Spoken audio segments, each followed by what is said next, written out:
सुनीति नाम गरेकी कन्यासँग उहाँको विवाह हुँदछ।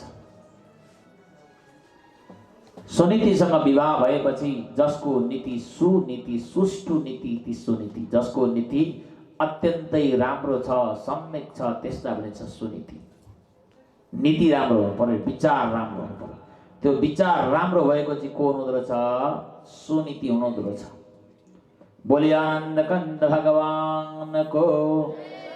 अब नीतिको विषयमा यहाँ चर्चा गर्दै हाम्रो यो भागवत यो पञ्चाज्ञान यज्ञ हामी गर्दैछौँ।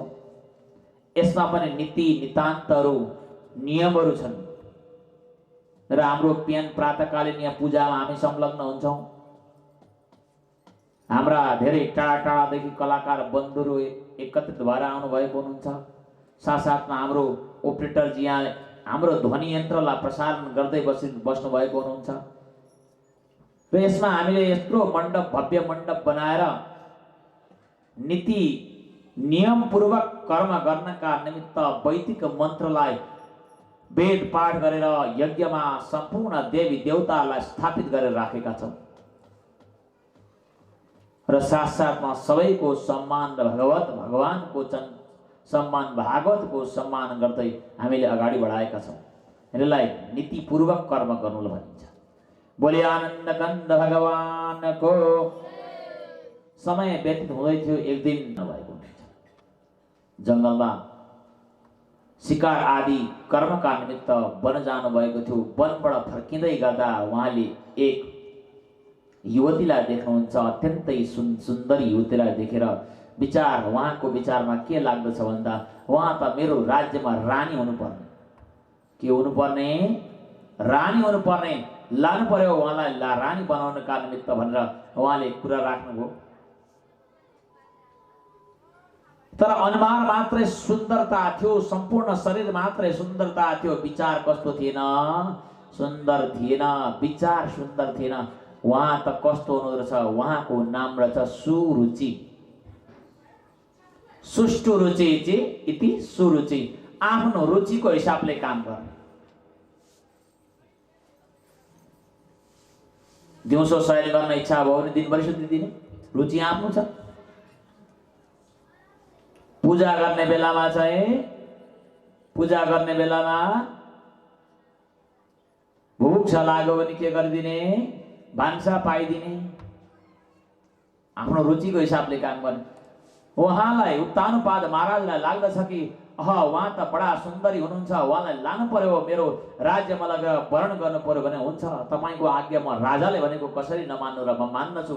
तर के छ, मेरो एउटा शर्त छ। के शर्त छ?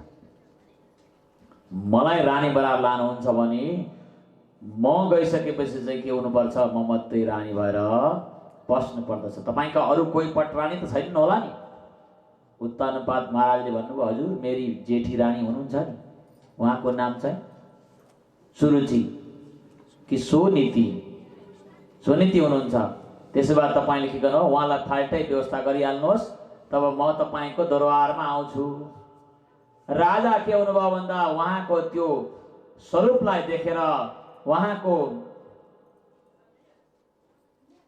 हाउभाउलाई देखेर मोहित हुनुभयो। राजाले आफ्नै घरकी ती गुणकारी, सम्पूर्ण गुणले पूर्ण भएकी स्त्रीलाई, आफ्नै गृहिणीलाई बाहिर एउटा कुटी बनाएर राख्ने इच्छा राख्नुहुँदछ। बोले आनन्द कन्द भगवानको। त्यही बेलामा उहाँका सन्तति हुनेवाला थिए। उहाँले कुटिया बनाएर राजमहलदेखि अलिकति छेउमै कुटिया बनाएर, राजाको आज्ञा नमानी हुँदैन, कुटिया बनाएर राख्नुभयो। सुरुचिलाई ल्याएर उत्तानपाद महाराजले के गर्नुहुन्छ? भित्र्याउनुहुन्छ। अब सुरुचि भित्रिसकेपछि रुचि अनुसारले काम हुन सुरु भयो। आज भोलि पछताउन लाग्नुहुन्छ, महाराज मैले त गल्ती गरेछु नि, के गर्नु? अस्ति सोचिन, समयमा सोच्नु पर्थ्यो, त्यो समयमा मैले यी जानकारी लिन सकिनँ, विचार राख्नुहुन्छ। कालान्तरमा समय हुँदै के हुँदछ भन्दा यता सुनीतिबाट सन्तान उत्पन्न हुँदछ, जसको नाम ध्रुव राखिन्छ। बोले ध्रुवजी महाराजको। अब उहाँका नामकरण आदि संस्कार सबै भइसकेपछि ध्रुवजी महाराज बढ्न लाग्नुहुन्छ। जो जन्मिन साह्रो जन्मेपछि बढ्न चाहिँ साह्रो छैन अरे क्या। आज भोलि पर्सि भन्दा भन्दै बढ्दै बढ्दै जानुहुन्छ। बोले सच्चिदानन्द भगवानको। अब बढ्न लाग्नुभयो, बढ्दै बढ्दै जान लाग्नुहुन्छ। उता सुरुचिकाबाट पनि गर्भबाट सन्तान उत्पन्न हुँदछ, जसको नाम उत्तम राखिन्छ। ती दुवै सानो समयको फराकमा बढ्न लाग्नुहुन्छ। त्यत्रो समय धेरै थिएन, 5-6 महिनाको त्यही फराकमा उहाँहरूको के हुन लाग्दछ, बढ्न लाग्नुहुन्छ। उहाँहरू बढ्दै बढ्दै गएपछि एक दिन के हुनुहुन्छ भन्दा ध्रुव ठुला भएपछि उहाँले आफ्ना मातालाई सोध्नुहुन्छ, मा, आमा, मेरा पिता को हुनुहुन्छ? मलाई सबैले सोध्दैछन् मेरा पिताजी को हुनुहुन्छ भनेर। आफ्ना पिताको जानकारी म चाहदछु। मेरा पिता को हुनुहुन्छ भन्दा आज ती आमाले भन्न लाग्नुहुन्छ, तिम्रा पिता त उत्तानपाद महाराज हुनुहुन्छ। महाराज हुनुहुन्छ मेरा पिता? मेरा पिता महाराज हुनुहुन्छ भने म पिताको गोदमा चढ्न आतुर छु। म जानु पर्यो, आफ्ना पिताको गोदमा गएर बस्नु पर्यो भनेर उनी के गर्न लाग्नुहुन्छ भन्दा ध्रुव आज टुकुर टुकुर टुकुर सान्य बाल्य अवस्थामा आफ्ना उत्तानपाद महाराजका दरबारतिर लाग्नुहुन्छ। कुनै द्वारपालहरूले पनि रोक्नुहुन्न, किन भन्दा सबै द्वारपालहरूलाई विदितै हुनुहुन्थ्यो महाराजका पुत्र हुन्, यिनी साना बालकको हुन्, महाराज उत्तानपाद महाराजका ज्येष्ठ पुत्र हुन् भनेर सबैलाई थाहा थियो। आज महाराज उत्तानपाद सिंहासनमा बडा आरूढ भएर बस्नु भएको हुनुहुन्छ। जो पत्नी सुरुचि नामकी पत्नीका साथमा बसिरहेको हुनुहुन्छ। गएर हतार हतार उत्तानपाद महाराजका गोदमा चढ्नका निमित्त ध्रुवजी के गर्नुहुन्छ भन्दा छेउमा आएर गोदमा चढ्नै लाग्नु भएको हुनुहुन्छ। उहाँले आफ्ना पिताको त्यस वस्त्रलाई पक्रेर चढ्नै लागिरहनु भएको हुनुहुन्छ। त्यही बेलामा भक्तवृन्द ती सुरुचिले डाँट्दै फटकार लगाउँदै भन्न लाग्दछिन्, हे बालक, तिम्रो यहाँ ठाउँ होइन, यहाँ चढ्ने तिमी पाउँदैनौ, अधिकार छैन। ती साना बालक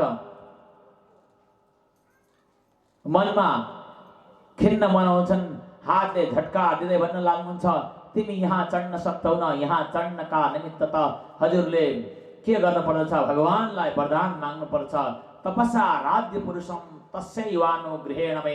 तिमीले आराध्य पुरुषको तपस्या गर, तपस्या मात्रै गरेर हुँदैन, तपस्या गरेर यो वरदान माग, गर्भम त्वं साधयत्वानं यदिष्यसि नृपासनं। मलाई चाहिँ सूर्यजीका गर्भबाट प्रकट जन्म दिनुहोस् भनेर वरदान माग, त्यस पछाडि मात्रै के हुनेछौ, तिमी यहाँ चढ्न पाउनेछौ भनेर यसरी सूर्यजीले ध्रुवलाई भन्दछिन्। बालक पिताको गोदमा चढ्न नपाएर रुदन गर्दै आफ्ना बाल अवस्थामा उनी के गर्न लाग्दछिन्, आमा भए ठाउँमा माता माता भन्दै जान लाग्दछिन्। करुण क्रन्दन गर्दै आमालाई गएर आफ्नो सम्पूर्ण वेदना सुनाउँदै भन्न लाग्दछिन्, म आज पहिलो दिन प्रथम पल्ट पिताको गोदमा चढ्न भनेर गएको थिएँ, तर पिताले के गर्नुभयो, मलाई पिताले त केही भन्नु भएन, ती बिमाताले कान्छी आमाले मलाई के गर्नुभयो भन्दा त्यो सिंहासनमा चढ्नदेखि वञ्चित पार्नुभयो। बोले आनन्द कंद भगवानको, सच्चिदानन्द भगवानको। र यसरी भन्न लाग्नुहुन्छ, मलाई विमाताले के गर्नुभयो भन्दा चढ्न दिनु भएन, बडा क्रन्दन गर्दै भनेपछि आमाले सम्झाउन लाग्दछिन्, के भन्नुभयो त, आराध्य पुरुषको तपस्या गरेपछि मात्रै, भगवानको सान्निध्य पाएपछि मात्रै म यहाँ चढ्न पाउँदछु। अब आमाले के भन्नु, आमालाई त निकालेर कुटियामा राख्नु भएको छ उत्तानपाद महाराजले। आमाले भन्नुभयो, हो छोरा, हो बाबु, तिमीले आराध्य पुरुषको तप गरेपछि मात्रै यस सिंहासनमा चढ्न सक्ने सामर्थ्य प्राप्त गर्दछौ। ती साना बालक मनमा ठान्दछन् म अवश्य नै एक दिन के गर्नेछु, त्यो सिंहासनमा नबसिकन छोड्ने छुइनँ, भगवानको तप गरेर परमात्मालाई प्राप्त गर्नेछु भनेर उनी के गर्दछन् भन्दा रात्रोकालीन समयमा मातालाई पनि छक्याएर जङ्गलतिर जान लाग्दछन्। जङ्गलमा जान लाग्दछन्। जङ्गलमा गएर उनी जङ्गलमा विचरण गर्दै हुन्छन्। त्यही बेलामा नारदजीको आगमन हुन्छ। नारदजीले बालक ध्रुवलाई, ती 5 वर्षका बालक ध्रुवलाई जङ्गलमा हिँडिरहेको देखेर सोध्न लाग्नुहुन्छ, अहो तेज क्षत्रियाणाम मानभङ्गम अवश्यताम, हेर यी क्षत्रिय पुरुषको तेज हेर, जसले मानदेखि भङ्ग भएर जङ्गलमा आएर विचरण गरिरहेको हुनुहुन्छ। यसरी उनलाई जङ्गलमा विचरण गरिरहेको देखेर नारदजीले सम्झाउनुहुन्छ, हे बालक, अहिले तिम्रो के छैन भन्दा यो अवस्था छैन जसले मानलाई सम्मानलाई सम्झिने अवस्था छैन। हजुर त जानुहोस्, गएर दरबारमा गएर माताका सान्निध्यमा गएर बस्नुहोस् भन्दा त्यही बेलामा ती बालकले भन्नुहुन्छ, होइन तपाईँ त नारद भन्नुहुन्थ्यो, नारदले त यस्तो उपदेश अवश्य गर्नु हुँदैन। जसले पनि नारदलाई पाउन हुन्छ, नारम ज्ञानम ददाति इति नारदम, नारदको डेफिनेसन हुन्छ संस्कृतमा, जसले ज्ञान प्रदान गर्दछ, जसले तपस्याका साधनाहरू प्रदान गर्दछ, जसले संसारका सतमार्गलाई वर्णन गर्दछ, उहाँको नाम नारद भनिन्छ भने हजुरले त संसारतिर पठाउन चाहनुहुँदैछ, हजुर नारद अवश्य हुनु हुँदैन भन्दा भन्नुहुन्छ, होइन म नारद हो, तिम्रो वैराग्यको तिम्रो तपको प्रभाव कस्तो छ, तिमी कसरी चाहिँ तप गर्न हिँडेका छौ भनेर मैले विचार गरेको भनेर सोध्नुहुन्छ। र तत्पश्चात नारदजीले ज्ञान दिनुहुन्छ, ज्ञान प्रदान गरेर भन्नुहुन्छ, हे ध्रुव बालक, यो ज्ञानको के गर, तिमीले तप गर, तक्षण भगवान प्रकट हुनुहुनेछ, भगवानले तिम्रा मनोकामना सम्पूर्ण पुरा गर्नुहुनेछ भनेर नारदजीले ज्ञानोपदेश दिनुहुन्छ, मन्त्र दान गर्नुहुन्छ भनेर वर्णन गरिएको छ। बोले आनन्द कन्द भगवानको।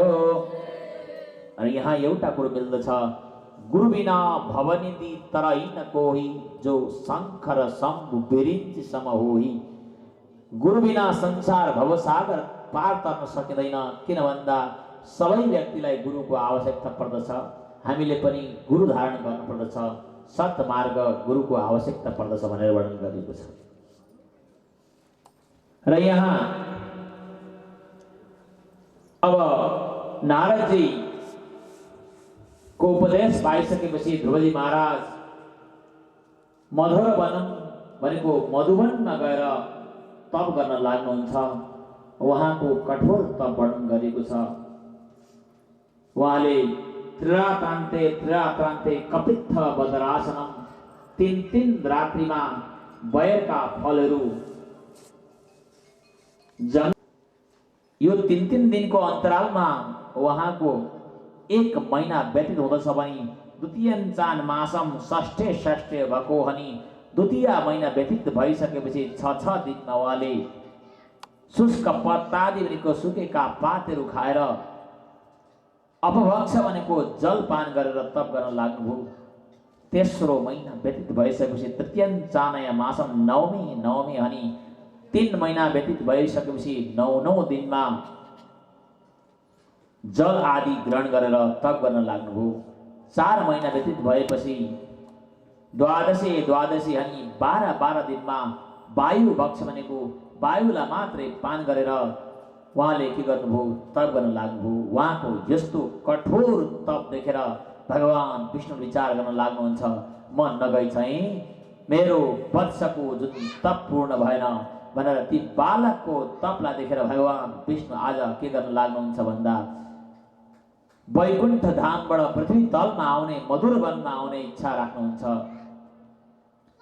6 महिना व्यतीत भएपछि बालक ध्रुव एक खुट्टाले टेकेर 2 हातलाई माथि गरेर नमन गरेर के गरिरहनु भएको थियो, तप गरिरहनु भएको थियो, घोर तप गरिरहनु भएको थियो। यसरी तपमा संलग्न भएका बालक ध्रुवलाई देखेर भगवान प्रकट हुनुहुन्छ। बोले आनन्द कन्द भगवानको। राधारमण भगवानको भगवान प्रकट भइसकेपछि बालक ध्रुव विचार गर्दछन् के गर्नु। नारदजीले त यो कुरा वर्णन गर्नु भएन, बताउनु भएन। जति बेला भगवान विष्णु प्रकट हुनुहुन्छ, जति बेला भगवान आउनुहुन्छ, त्यति बेला मैले के गर्नु पर्दछ त्यो त भगवान नारदजीले मलाई गुरुले वर्णन गर्नु भएकै छैन, बताउनु भएकै छैन। हजुरले भगवान अगाडि आउनुभयो के गर्नुहुन्छ भन्नुहोस् त। बाटोमा जाँदा जाँदै भगवानलाई भेटिहाल्नु भयो एकछिनको लागि, ठ्याक्कै पाइहाल्नु भयो भगवान। तपाईँले सोचेकै भगवान मिलिहाल्नु भयो भने के गर्नुहुन्छ? दर्शन गर्नुहुन्छ। बोली आनन्द कन्द भगवानको। यहाँ बालक ध्रुव अलमल्य छन्, के गरौँ कसो गरौँ भएछन्, के गरौँ कसो गरौँ भएका बेलामा त्यति नै बेला भगवानले विचार गर्नुभयो। उहाँले केही गर्न चाहनुहुन्छ, अबोध हुनुहुन्छ भनेर। अबोध भनेको सानो बालकलाई अबोध भनिन्छ। यी अबोध बालकलाई उहाँले के गर्नुभयो भन्दा उहाँको जुन शङ्ख थियो हातमा बोकेको, त्यो शङ्खलाई कपोलो भनेको गालामा छुवाइदिनुहुन्छ। जति बेला शङ्खको स्पर्श गालामा हुँदछ नि भक्तवृन्द, त्यति बेला उहाँलाई सम्पूर्ण वेद वेदाङ्गहरूको ज्ञान हुँदछ। ती बालक ध्रुवलाई वेद वेदाङ्गको ज्ञान भइसकेपछि ती ध्रुव स्तुति गर्न लाग्नुहुन्छ। योऽन्त प्रवेश्य मम वाच ममां प्रसुप्तां सञ्जीव्येत किल दर्शधाम्ना अन्यस्तास्तचरणास्नात्वगादिं प्राणान्नमो भगवतो पुरुषाय तुभ्यम्। यहाँ भगवानको स्तुति गर्नुभएको छ। बालक ध्रुवले भगवानको स्तुति गर्दै भन्नुहुन्छ, हे भगवान, तपाईँ नै मेरो भित्र हुनुहुन्थ्यो, अघिसम्म प्रविष्ट भएर बसिरहनु विराजमान भइरहनु भएको हुनुहुन्थ्यो। अहिले हजुर जो भित्रबाट बाहिर प्रकट भएर उत्पन्न भएको हुनुहुन्छ, मेरो भित्र पनि तपाईँ नै हुनुहुन्छ, मेरो बाहिर पनि तपाईँ नै हुनुहुन्छ। तपाईँको कहाँ अन्त छ र? सर्वत्र परमात्माको सत्ता छ, सर्वत्र विद्यमान परमात्मा हुनुहुन्छ भनेर यसरी स्तुति गर्नुभएको छ, भगवानलाई सम्झिनु भएको छ। बोले आनन्द कन्द भगवानको। भगवान कहाँ हुनुहुन्छ त? भगवान पुष्पमा हेर्नुहुन्छ भने सुगन्धको रूपमा हुनुहुन्छ। पुष्पमा कहाँ हुनुहुन्छ? सुगन्धको रूपमा हुनुहुन्छ। मनुष्यमा हेर्नुहुन्छ भने यो बोल्ने शक्तिको रूपमा परमात्मा विद्यमान हुनुहुन्छ। तपाईहरुले लराहरू बट वृक्षहरूमा परमात्मा हेर्न चाहनुहुन्छ भने बढ्ने शक्तिको रूपमा भगवान विद्यमान हुनुहुन्छ। जो एउटा अंकुर बीजलाई भुइँमा राखिदिएको, माटोमा राखिदिएको त्यो बीज आफै बढ्न लाग्छ। त्यो भगवत सत्ता, भगवानको परमात्माको सत्ता बिना बढ्न सक्दैन। तपाई स्वादको रूपमा हेर्नुहुन्छ भने जलको स्वादको रूपमा हुनुहुन्छ। ल भन्नुहोस्, पानीको कस्तो स्वाद हुन्छ? पानी खाएर कसैले तितो भयो भन्नुहुन्छ? स्वादको भगवान त्यो स्वादको मिठासको रूपमा विद्यमान हुनुहुन्छ र परमात्मा सर्वत्र विद्यमान हुनुहुन्छ। त्यो सत्तामा भगवान विद्यमान हुनुहुन्छ भनेर वर्णन गरेको छ। हजुरको कहाँ अन्त छैन र सब जग्गा हजुर हुनुहुन्छ। हजुर नै यस सारा संसारको आदिष्ठातिर हुनुहुन्छ भनेर यसरी भगवानको स्तुति गर्नुभएको छ ध्रुवले। ध्रुवको स्तुति भइसकेपछि उता भगवान भन्नुहुन्छ, जाऊ तिमीले गएर 36,000 वर्षसम्म यस पृथ्वीको राज गर। अन्तिममा तिमी जति बेला यस पृथ्वी तललाई छोडेर जान्छौ त्यही बेलाको लागि तिम्रो लागि मैले के बनाइदिएको छु? एउटा लोक बनाइदिएको छु जसलाई अहिले ध्रुवतारा भनिन्छ। त्यहाँ गएर भगवान ध्रुव, ती भक्त ध्रुव गएर विराजमान हुनुहुन्छ र 36,000 वर्षसम्म यस पृथ्वी तलमा राज गर्नु भनेर भगवानको आज्ञा पाएर ती बालक ध्रुव आज उठेर के गर्न लाग्दछन् भन्दा आफ्ना राजगद्दीतिर जान लाग्दछन्। उत्तानोपाद महाराज सुनीति सुरुचि दुवै रानीहरू बालक ध्रुवको स्वागतका निमित्त उपस्थित हुँदछन्। यहाँ कबीरदास भन्नुहुन्छ, जाके राखे साइया मार न सके न कोही, बाल न बाँका कर सके जगत बैरी हुई। जसलाई भगवान राख्न चाहनुहुन्छ, जसलाई भगवानले बचाउन चाहनुहुन्छ उसको त के हुँदैन, केस पनि हल्लिँदैन। जाके राखे साइया मार न सके न कोई बाल न बाँका कर सके जगत बैरी होइ। संसारका सबै प्राणी आफ्ना बैरी भए तापनि के हुँदैन, उहाँको केही पनि हुनेवाला छैन। आज उत्तानो पाद महाराज भगवानको जीवनमा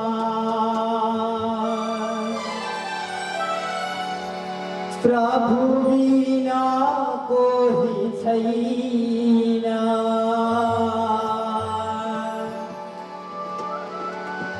एक बार को जुनेमा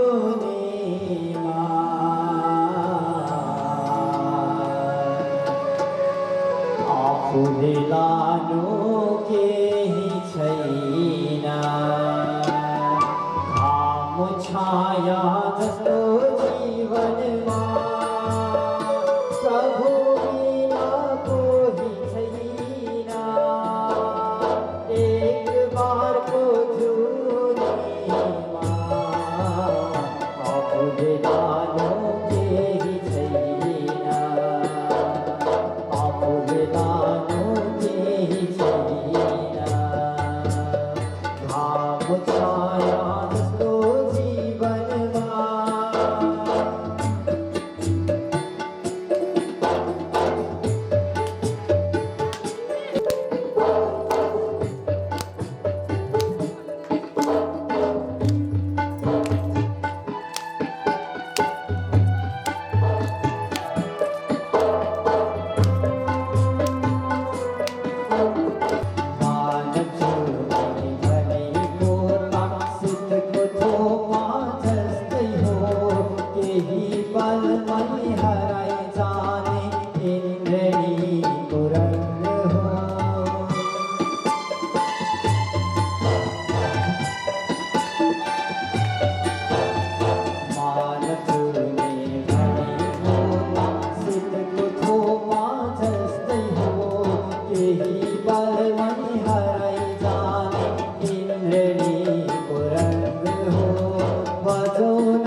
बिहान पछि साँझ हो स्वार्थी मनको बन्धरायो अन्धकारको बोझ हो।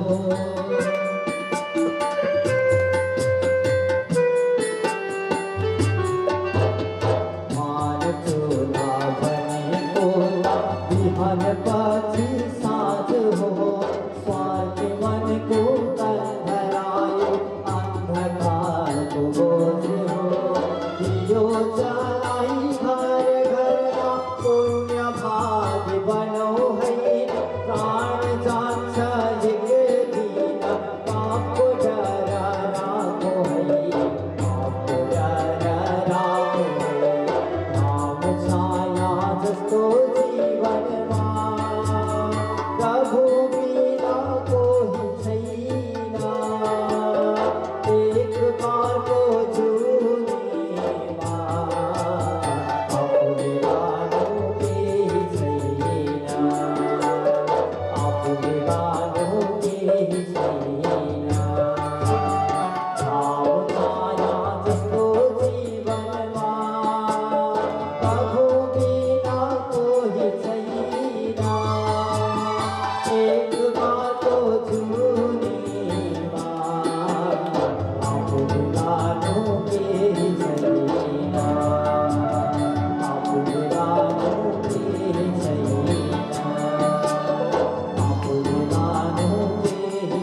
सच्चिदानंद भगवान को।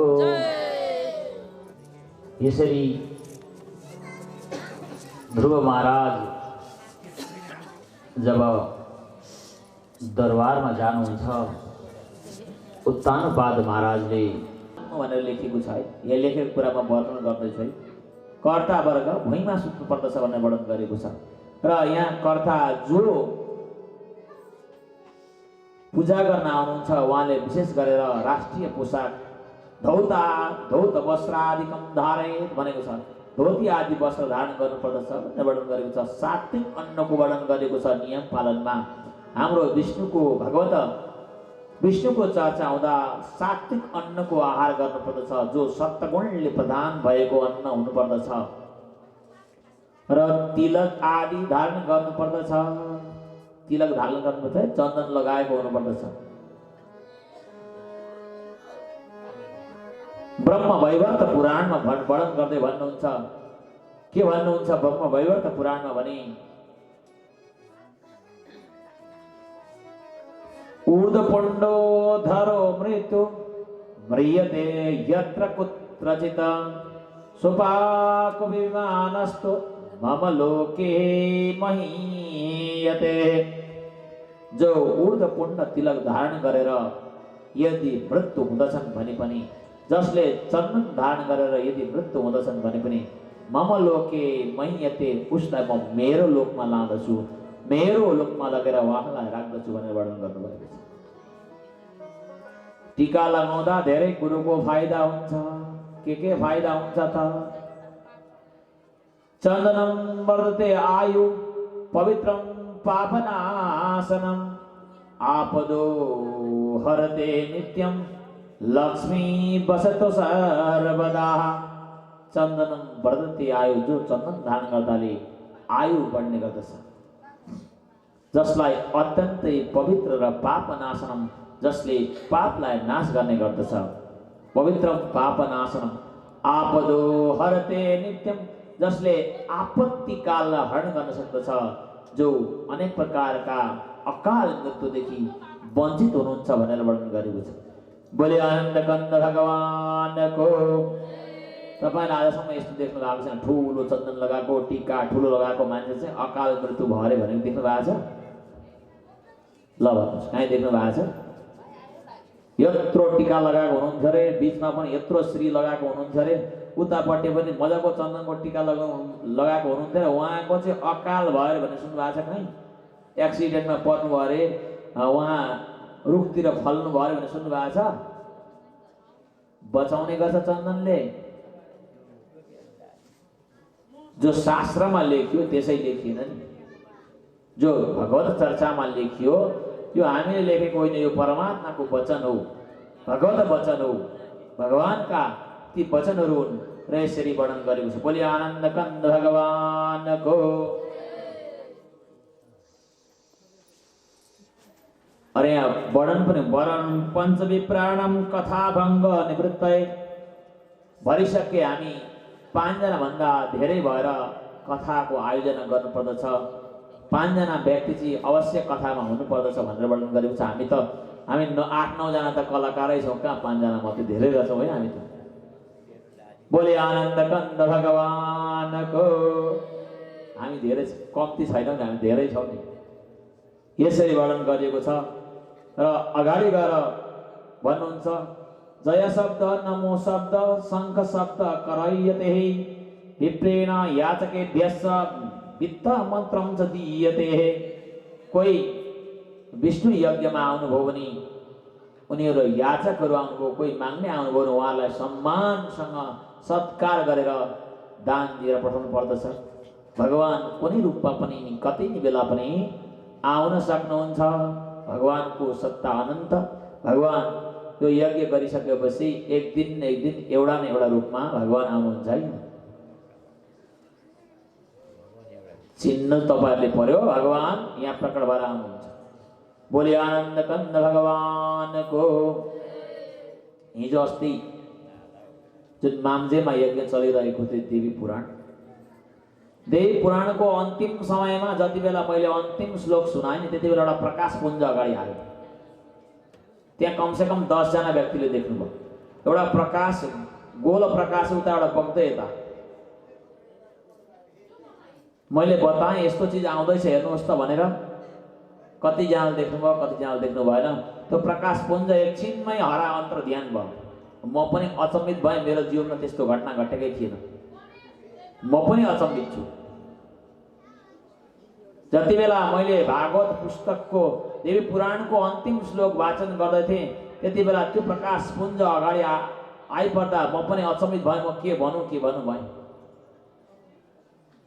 तर मैले चर्चा परिचर्चा धेरैलाई गरिनँ। हाम्रो उपवाचकजीलाई मैले चर्चा गरेँ। उहाँले भन्नुभयो अब मलाई पनि कस्तो कस्तो लाग्यो भनेर भन्नुभयो। बोले आनन्द कन्द भगवानको। र भगवान कुनै न कुनै चरित्रमा यस भित्रमा हाम्रो 5 दिन भित्रमा परमात्माको यहाँ प्राकट्य हुँदछ।